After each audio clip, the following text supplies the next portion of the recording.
Құрметті көрермендер, тәуелсіздік күні құтты болсын. Желтоқсан трагедиясында куәгер болған Жанат апамызға кіріп шығамыз, құттықтап, өз аузынан оқиғасын тыңдайтын боламыз.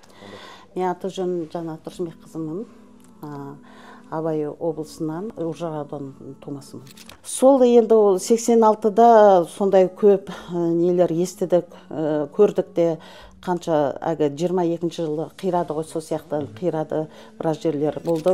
Балконнан секіргендей жаңағыдай әйдеу қашып шықтық, көрегенде өзге-өздерімен действительно жаңа қырылып жатыр, жаңағы күнде неше түрлі сөз естігенде, екінші күндері бардық, бірақ біз жаңа алаңға дейін жеткізбеді бізді, қайтарып жерді.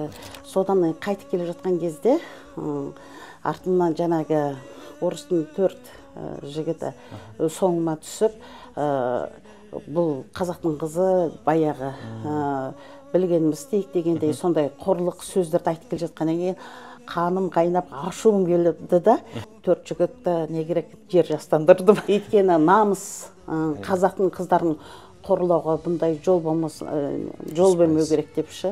Өскелең ұрпақтарға айтарым, мысалы, осы егемендіктің бағалай біліп, егемендікті сондай оңайшылықпен келген жоқ. Мысалы, осы қанша қан жан берілді, мысалы. Соны бір түйсініп білсе екен деп ойлаймын.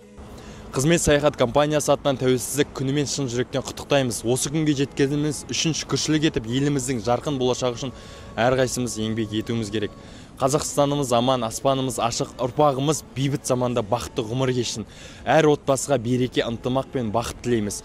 Тәуелсіздігіміз тұғырлы, елдігіміз мәңгілік болсын.